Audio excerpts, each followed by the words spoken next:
In northern New South Wales, Australia, an unexpected tragic turn of events shattered the hopes of two young adventurers.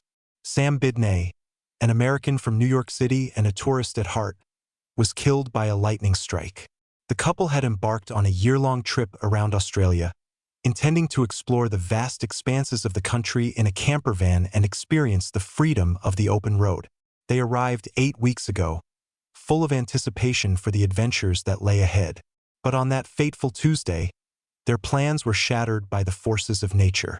During the night, as a thunderstorm raged over the mountain, lightning struck a tall tree directly above their tent. The discharge rushed down, instantly taking Sam's life. Michelle, who was just a few centimeters away from him, survived but suffered head and neck injuries and was in shock after the strike. The echo of thunder was replaced by her screams, which carried throughout the area until two passing hikers heard them. They rushed to the scene and found Michelle in shock and Sam showing no signs of life. Despite desperate attempts to revive him and more than an hour of CPR, it became clear that the lightning had been merciless. Sam died instantly. Emergency services were called, and two rescuers worked tirelessly to bring Sam's body down from the summit. The descent proved difficult. It took almost 2 hours to navigate the rough terrain in the pouring rain.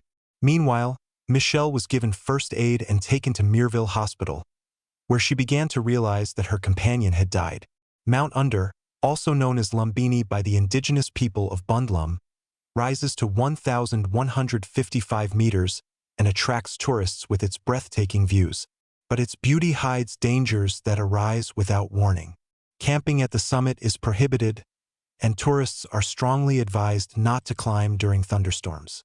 However, this time, safety rules were tragically violated in the pursuit of adventure. Sam's sudden death was a bitter reminder of the unpredictability and ruthlessness of nature. What began as a night of intimacy and wonder under the stars ended in tragedy, leaving Michelle alone with the pain of loss and memories of a journey cut short. The place that once delighted and inspired her had become a space of unimaginable sorrow. We must remember that wild nature, while enchanting, harbors dangers that can strike without warning or mercy. May this sad event serve as a constant reminder of the need to respect nature and observe safety rules at all times. The beach, with its sunny waves and peaceful shores, beckons with the promise of relaxation and tranquility, but beneath the surface of the water lurk dark shadows that remind us that natural beauty often carries with it risk. Sharm el-Sheikh, a true paradise on Egypt's Red Sea coast, learned a painful lesson in December 2010 when the clear blue sea suddenly turned blood red. For a long time, Sharm el-Sheikh was considered a paradise for divers and snorkelers thanks to its bright corals and more than 1,000 species of exotic fish. But in December its charm was overshadowed by an invisible threat. What should have been a perfect holiday turned into a nightmare.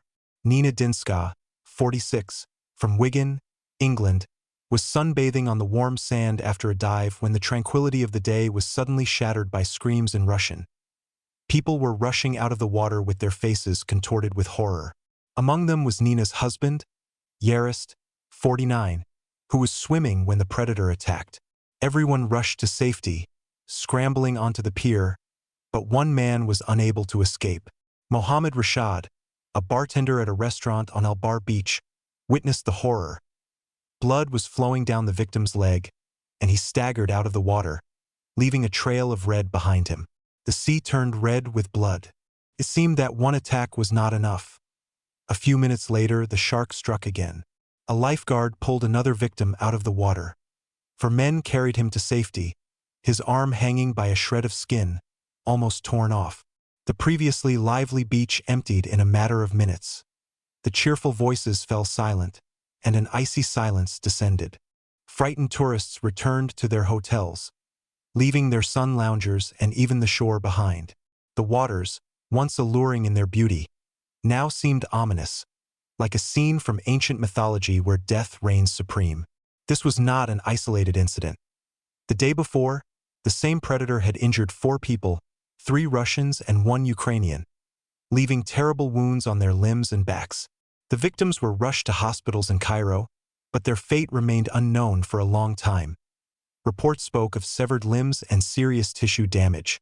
The culprit turned out to be a white shark, graceful and yet deadly. The Egyptian authorities reacted quickly. Beaches were closed, and rescuers set out to catch the predator. By the end of the week, 2 sharks had been caught and examined, their stomachs checked for traces of attacks. The authorities stated that one of the captured specimens matched the description of the killer photographed by a diver a few minutes before the tragedy. But the damage had already been done. The picturesque beaches of Sharm el-Sheikh, once filled with laughter and splashing waves, were deserted. Guests packed their bags, vowing never to return. Those who stayed did not go into the water, preferring to sit in the shade of bars and watch the restless sea with apprehension. Although shark attacks are rare, they awaken a primal fear that defies logic. In the United States, the probability of an attack is 1 in 11.5 million, and the probability of a fatal outcome is less than 1 in 264 million. But when the unthinkable happens, numbers are powerless, fear feeds on stories of fins surfacing and sudden violent attacks. For those who survived and those who witnessed it, the idyllic paradise of Sharm el-Sheikh will never be the same again. The sparkling Red Sea, a source of beauty and wonder, has temporarily become a haven for an ancient predator. A reminder that the line between relaxation and danger is as thin as the tide washing over the sand.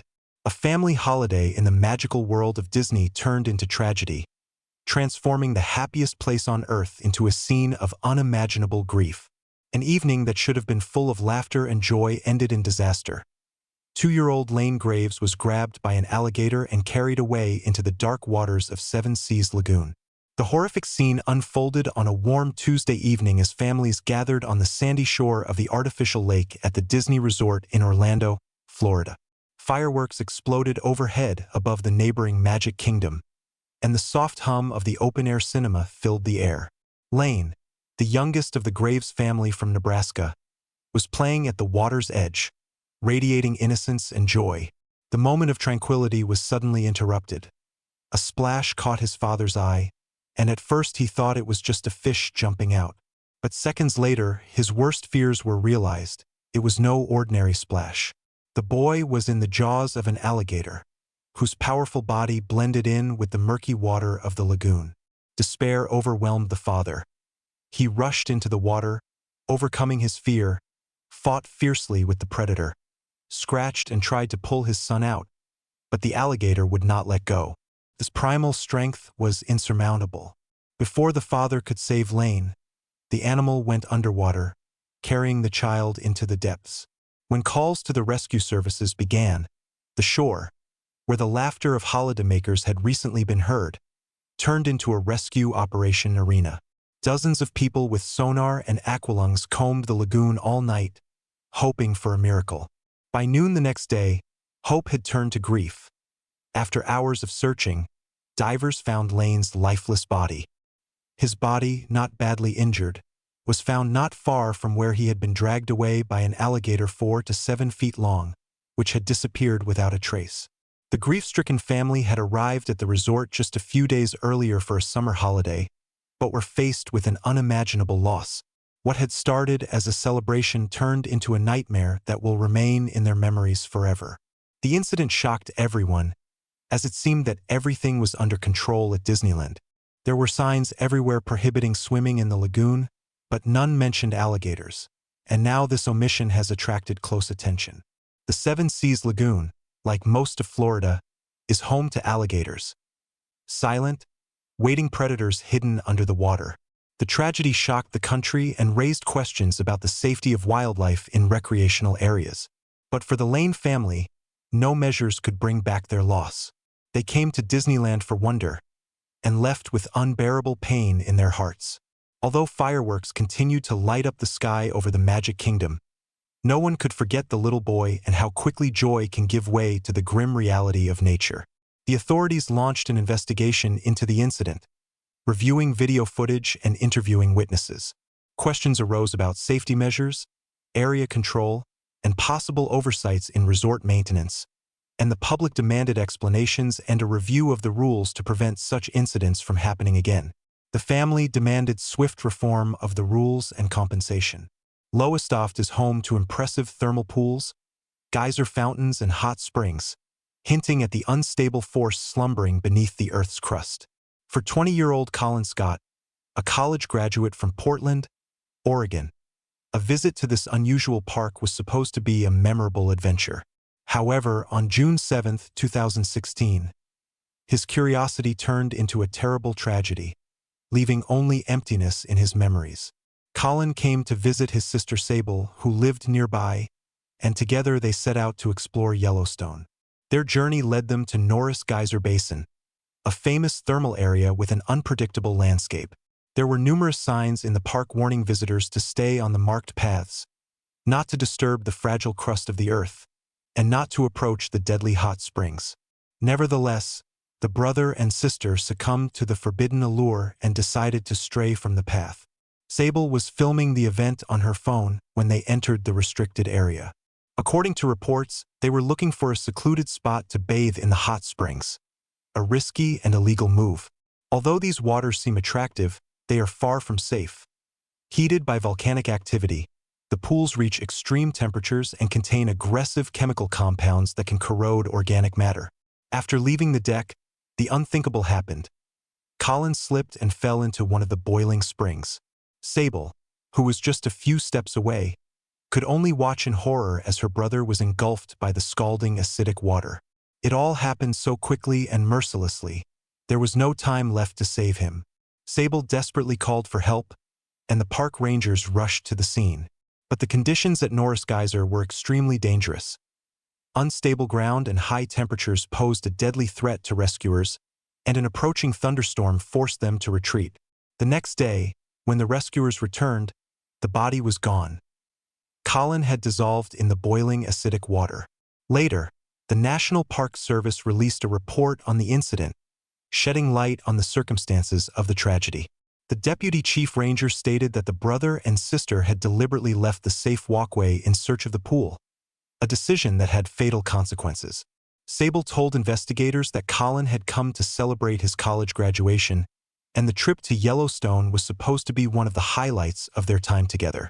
Norris Geyser is one of the most active thermal areas in the park, where the water temperature often exceeds 200 degrees Fahrenheit 93 degrees Celsius. These natural phenomena may look peaceful, but they are actually very dangerous. Their acidity and high temperature make them extremely hazardous, as Colin's incident tragically confirmed. Yellowstone's geothermal features are mesmerizing and deadly, created by powerful volcanic forces beneath the earth. Although rules and warning signs are in place for visitor safety, Colin's story serves as a reminder of the consequences of ignoring them. Just one step off the trail can spell disaster. For Colin's friends, his loss was irreplaceable. A moment of triumph turned into a warning about the relentless power of the wild. His death is proof of how powerful Yellowstone's beauty is and why it should be respected. Colin's story remains both a warning and a lesson. Yellowstone is a place where the untamed forces of nature reveal themselves in all their glory, beautiful, mysterious, and merciless. Despite all its beauty, it demands respect, reminding us that its grandeur conceals a colossal and dangerous power. What was intended to be an exciting expedition to Bali turned into a chilling tragedy that no one expected. A 25-year-old Swede, who had arrived on the island with two friends, tragically died on the slopes of Mount Batur, one of the most famous and unpredictable volcanoes in the archipelago. A walk to watch the sunrise quickly turned into a nightmare, leaving everyone in shock. The three friends set off before dawn to climb to a spot famous for its panoramic views of the sunrise over Bali. Located about 4 miles northeast of Denpasar, the volcano attracts tourists who want to see its impressive panoramas and bright morning colors. The trail to the summit has long been well-trodden and has become a favorite spot for those seeking the perfect photo opportunity or a quiet corner for reflection.